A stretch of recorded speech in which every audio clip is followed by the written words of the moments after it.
Behind every crown lies a human heart. Behind every throne, a soul that longs for what it cannot have. And behind the golden chrysanthemum of Japan's imperial palace, there existed loves that could never be spoken, relationships that defied the rigid protocols of the world's oldest continuous monarchy, and emotions that were buried beneath layers of silk, ceremony, and duty. This is the story of Emperor Taisho, a man born to be divine, raised to be perfect, and forbidden to be human. And this is the story of Yanagihara Masako, a woman of grace, intelligence, and quiet strength, whose connection to the imperial family would become one of the most whispered secrets of the Taisho era. What passed between them? What emotions stirred beneath the weight of the Chrysanthemum Throne? What letters were written in ink that dried in moonlight, only to be burned before dawn? Some of what you will hear tonight is documented history. Some of it is speculation, drawn from the shadows of what we know. And some of it is imagination, an attempt to give voice to the voiceless, to honor the emotional truth of lives lived in gilded cages. This is the story of love, duty, and the price of being born into divinity. To understand Emperor Taisho, we must first understand the world he was born into.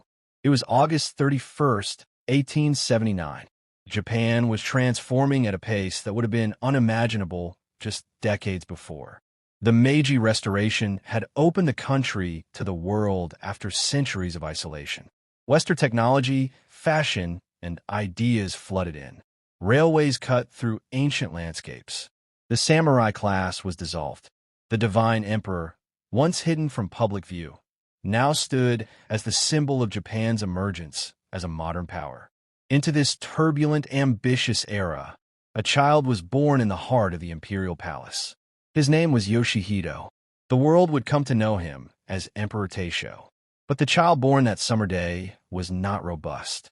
He was frail, prone to illness, and from his earliest years, there were whispers, carefully suppressed whispers, about his health, both physical and mental. Some historians believe he suffered from meningitis as an infant, an illness that may have affected his development. Others point to the immense pressure placed upon him from birth, the weight of being the sole male heir to the Chrysanthemum Throne. He was not raised by his parents. This was the way of the imperial family. Yoshihito was given to wet nurses and tutors, raised in isolation, surrounded by protocol and expectation. His father, Emperor Meiji, was the face of Japan's modernization, strong, decisive, a warrior poet. Yoshihito was different. He was sensitive, artistic. He loved poetry, music, and quiet contemplation. But these were not the qualities Japan needed in an emperor during an age of empire building and military expansion. And so, from childhood, Yoshihito learned to hide himself, to perform the role expected of him, to be what he could never truly become. In 1900, at the age of 21, Crown Prince Yoshihito was married to Princess Sadako, who would become Empress Time. It was a dynastic marriage, arranged with precision, designed to produce heirs and strengthen the imperial line. 4 sons would be born from this union, including the future Emperor Showa, known to the world as Hirohito. A marriage of state is not a marriage of the heart. And in the rigid, formal world of the imperial court, where every gesture was prescribed, every word monitored, every moment recorded by history, where could a lonely prince find warmth? Where could a man who was called divine find humanity? The answer, for some, lay in relationships that existed outside the official record, in the shadows of the palace, in the quiet hours when ceremony gave way to genuine emotion. And this is where our story truly begins. Her name was Yanagihara Masako, and to understand her story, we must understand the world she inhabited, a world that no longer exists, a world of codes and courtesies so complex that a single gesture could speak volumes. Yanagihara Masako was born into the lower nobility, a family of some standing but not the highest rank. She was educated, refined, accomplished in the traditional arts, poetry, calligraphy, tea ceremony, ikebana. She was known for her grace, her quiet dignity, and her unusual intelligence.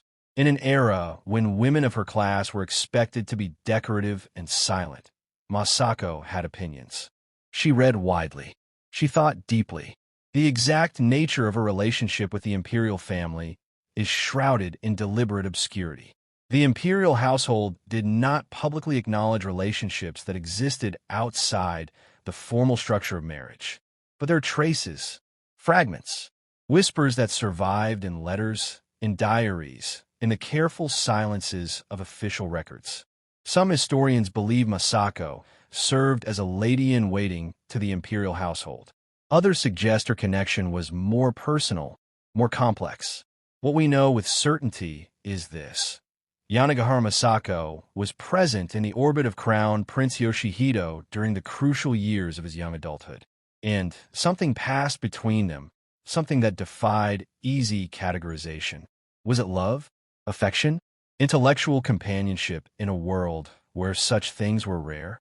Or was it something deeper, something that both parties knew could never be openly acknowledged, never be fulfilled, never be anything more than stolen moments and unspoken understanding? We must tread carefully here. The imperial family of Japan deserves respect. The historical record demands honesty, and the human heart requires compassion. What we can say is this. In the rigid hierarchy of the imperial court, where every relationship was prescribed, where marriage was dynastic duty and not personal choice, where the emperor himself was considered a living god, in that world, genuine connection was revolutionary, forbidden, precious beyond measure. What follows is dramatization, not historical record, an imagined moment created to honor the emotional truth of what might have been. There are things I cannot say in daylight. There are truths that exist only in the space between what is allowed and what is felt. You understand this better than anyone. You, who move through the palace like a whisper, like moonlight on water. I am told I am divine. I am told I am Japan itself embodied. But when I am with you, I am simply a man who wishes he could choose his own path, who wishes he could speak freely, who wishes he could reach across the distance that protocol demands and simply touch your hand. But I cannot, and you understand why. The chrysanthemum blooms, but its roots are chains. That dramatization ends here. Did such letters exist? We cannot know. What we do know is that Crown Prince Yoshihito, later Emperor Taisho, was a man of deep feeling in an environment that punished emotional expression. And Yanagihara Masako was a woman of substance in a world that reduced women to ornaments. In 1912, Emperor Meiji died. Crown Prince Yoshihito ascended to the throne at the age of 33, becoming Emperor Taisho. The Taisho era had begun, an era that would last only 15 years, an era defined by transformation, turbulence, and the quiet tragedy of a man who never wanted to be emperor. And through it all, through the ceremonies and the pressures and the slow deterioration of his health, there were those who believed that Yanagihara Masako remained a presence in his life. Not in the official record, not in the public eye, but in the private spaces where a lonely emperor might find brief comfort. To be emperor of Japan was to inhabit a paradox. You were the most powerful person in the nation, yet you had no freedom. You were worshipped as divine, yet you were never allowed to be fully human. You were surrounded by thousands of people, yet you were utterly alone. Emperor Taisho's reign began with hope. He was seen as a modernizing force, more liberal than his father, more open to parliamentary democracy. The early Taisho period saw the rise of what historians call Taisho democracy, a brief flowering of political freedom, cultural experimentation, and social change. But the emperor himself was struggling. His health, never strong, began to decline more noticeably. He suffered from what we would now recognize as neurological issues, possibly related to that childhood illness, possibly stress-induced, possibly hereditary. He had episodes of confusion, moments of erratic behavior that terrified the imperial household officials who worked desperately to conceal any sign of weakness. The pressure was immense. Japan was expanding its empire. The First World War was reshaping the global order. And at home, political factions fought for control, using the emperor as a symbol while working to limit his actual power. Emperor Taisho found himself trapped by his role, trapped by his health, trapped by the expectations of a nation that needed him to be something he could never be. Where could such a man find solace? The official accounts speak of his dedication to duty. The imperial records describe his participation in state ceremonies, his official audiences, his formal role as the embodiment of Japan. But they do not speak of his inner life. They do not describe his loneliness. They do not mention the relationships, if they existed, that gave him comfort outside the rigid structure of official marriage and state obligation. This is where Yanagihara Masako's story becomes impossibly difficult to trace, because women like her were written out of history. Their presence was acknowledged only in whispers.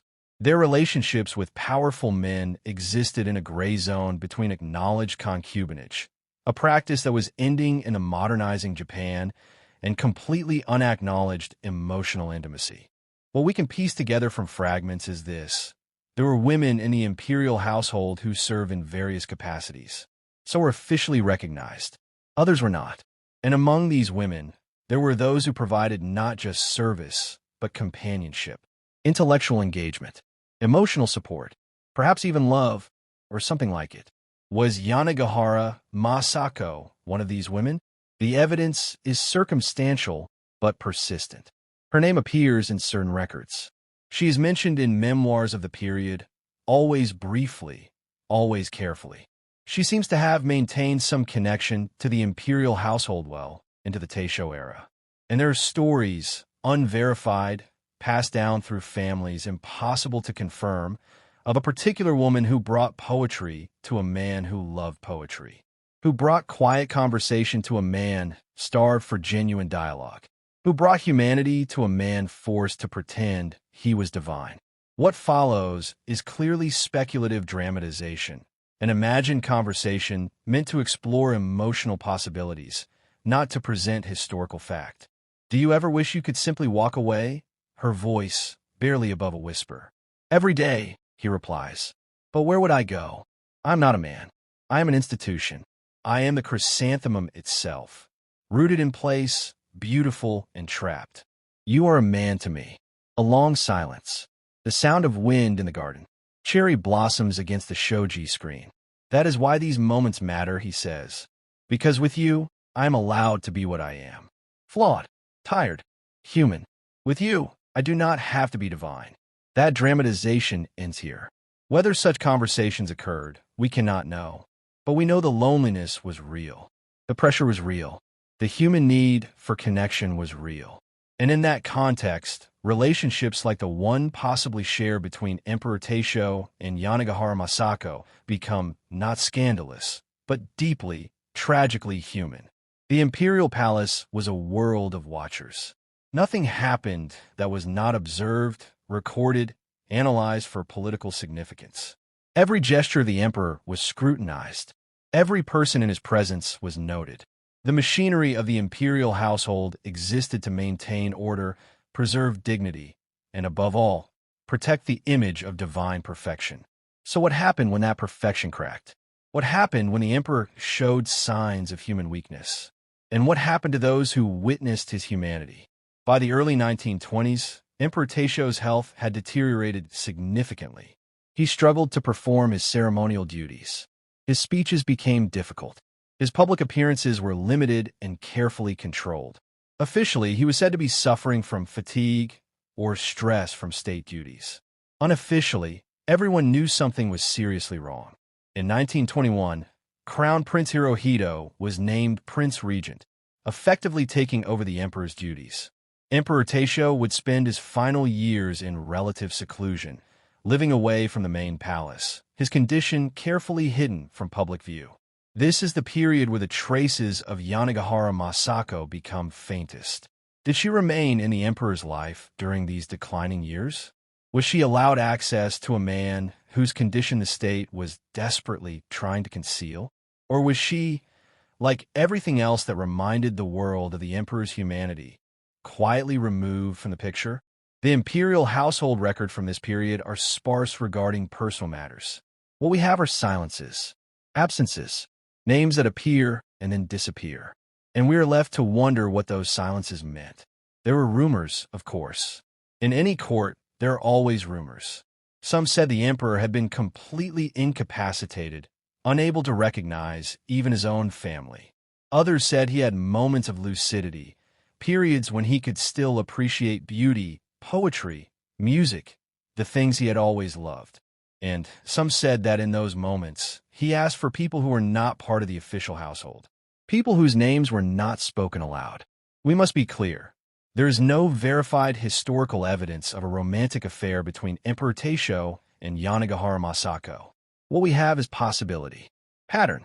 The human probability that a lonely man in an impossible position might have sought comfort where he could find it, and that a woman of grace and intelligence might have provided that comfort, knowing it could never be acknowledged, never be public, never be anything but stolen moments in the margins of history. What follows is speculative narrative, a dramatized exploration of emotional possibility, clearly marked as fictional interpretation. I have not seen him in 3 months. They say his health requires rest, isolation, careful management. I understand what this means. I have always understood. My role was never official. My presence was never recorded. And now, as the walls close in, as the state tightens its grip on every aspect of his diminishing life, I am simply erased. I do not resent this. I knew the terms from the beginning.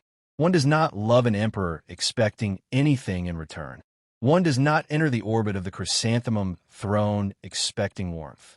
But I hoped, that at the end I might be allowed to offer comfort, to hold his hand, to remind him that he was loved not as an emperor, but as a man. But that is not allowed. The chrysanthemum does not love. It simply blooms according to season, and then it fades. And those of us who stood in its shadow are expected to fade as well, without complaint, without trace. So be it. I will carry his memory in silence. I will honor what we shared by never speaking of it. And when historians write of the Taisho era, my name, if it appears at all, will be a footnote, a minor figure, easily overlooked. But I will know, and perhaps, in whatever exists beyond this life, he will know as well. That he was seen, that he was loved, that for brief, precious moments he was allowed to be human.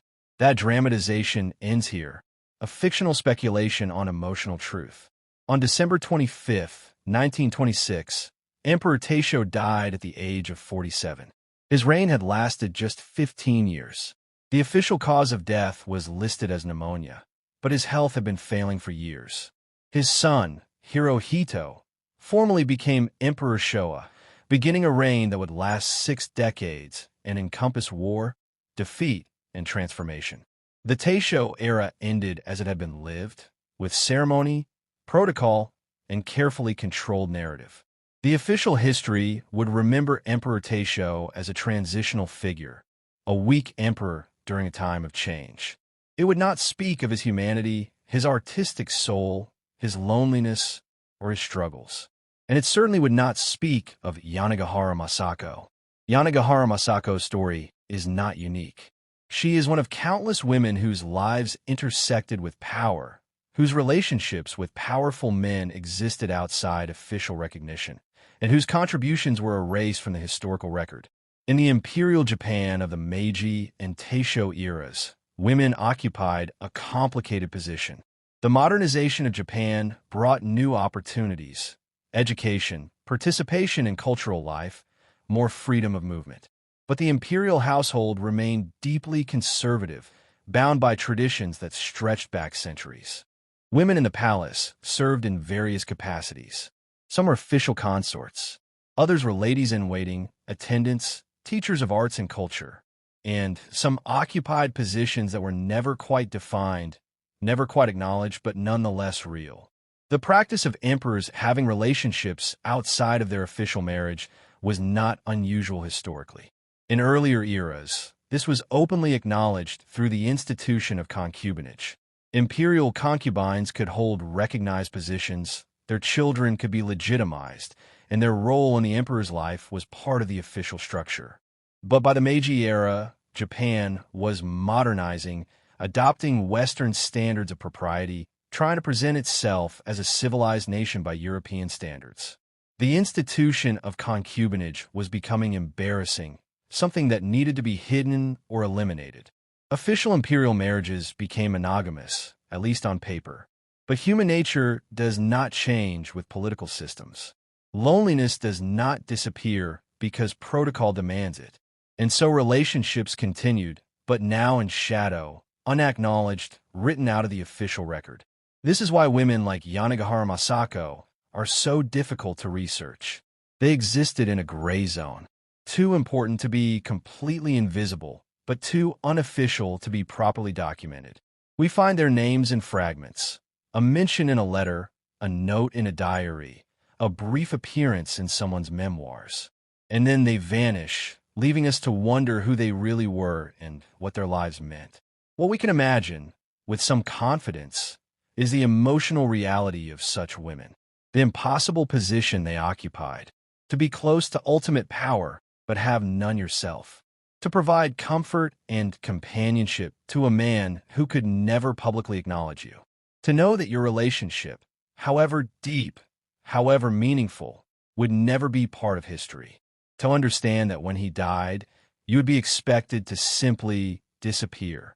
This was not unique to Japan, of course. Every royal court in history has had such women. The mistresses, the companions, the unofficial loves whose presence was tolerated as long as it remained invisible. European courts, Chinese imperial palaces, Middle Eastern harems, all had similar structures, similar silences, similar erasures. But something about the Japanese imperial system made these erasures particularly complete. The emphasis on purity, on divine status, on maintaining the illusion of perfection. It left no room for messy human reality. And so women like Masako were not just forgotten. They were actively removed from the narrative, their presence treated as something shameful that needed to be hidden.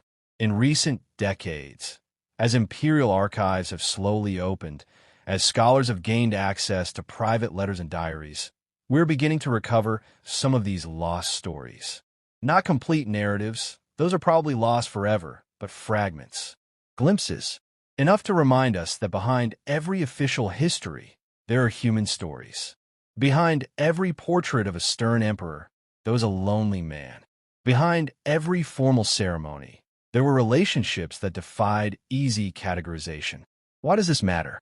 Why should we care about these shadowy relationships, these uncertain love affairs, these women whose names barely survive in the historical record? Because they remind us of something essential. That power does not erase humanity. That even those born into the most rigid systems long for genuine connection. That love, or something like it, finds a way even in the most controlled environments. And perhaps more importantly, it reminds us that history is not just about the people who were officially important. It's also about those who stood in the shadows, who provided comfort and wisdom and humanity to the powerful, who shaped events in ways that were never recorded. Yanagihara Masako, if she was indeed significant in Emperor Taisho's life, was one of these people. Not officially powerful, not historically recognized, but perhaps, in her own way, essential. Perhaps she gave a lonely, struggling emperor moments of genuine human connection. Perhaps she reminded him that beneath the Chrysanthemum Throne, he was still a man. And if that's true, then her story matters. Not as scandal, not as gossip, but as a reminder of the human cost of systems that deny humanity.